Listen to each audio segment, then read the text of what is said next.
L'accouchement se produit généralement à la fin du 9e mois de grossesse. Le plus souvent, la mère est aidée par une sage-femme ou un gynécologue obstétricien. Le fœtus baigne dans le liquide amniotique. Il est relié au placenta par le cordon ombilical. Sa position indique qu'il est prêt à naître. Sa tête est en bas, dans le bassin de sa mère. L'accouchement commence par la période de travail. Elle se caractérise par des contractions involontaires du muscle de la paroi de l'utérus, le myomètre.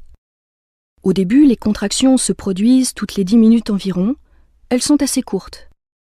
Puis leur fréquence et leur durée augmentent progressivement. Le fœtus est poussé du fond de l'utérus vers le col de l'utérus. Sa tête appuie sur le col. Il se produit alors ce que l'on appelle l'effacement du col de l'utérus. La tête du fœtus avance encore un peu et c'est la dilatation du col de l'utérus.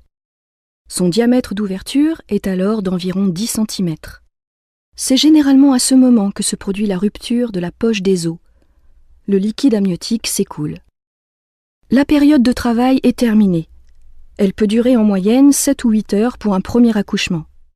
L'étape suivante est l'expulsion du fœtus. Elle est beaucoup plus rapide, environ 30 minutes. Les contractions ont lieu maintenant toutes les 2 minutes. Elles ont une durée d'1 minute et sont très intenses. La mère doit cependant aider le fœtus à avancer en contractant volontairement ses muscles abdominaux. La tête du fœtus avance dans le vagin tout en effectuant une rotation. Elle commence à sortir en se redressant vers le haut. Puis, la sage-femme ou le médecin saisit le bébé par la tête et la tourne afin de faciliter le passage de la première épaule, puis de la deuxième, et enfin de tout son corps.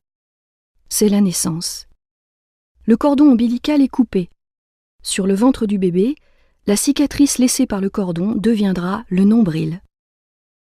L'accouchement n'est pas encore tout à fait terminé pour la mère. En effet, quelques minutes après l'expulsion, les contractions reprennent.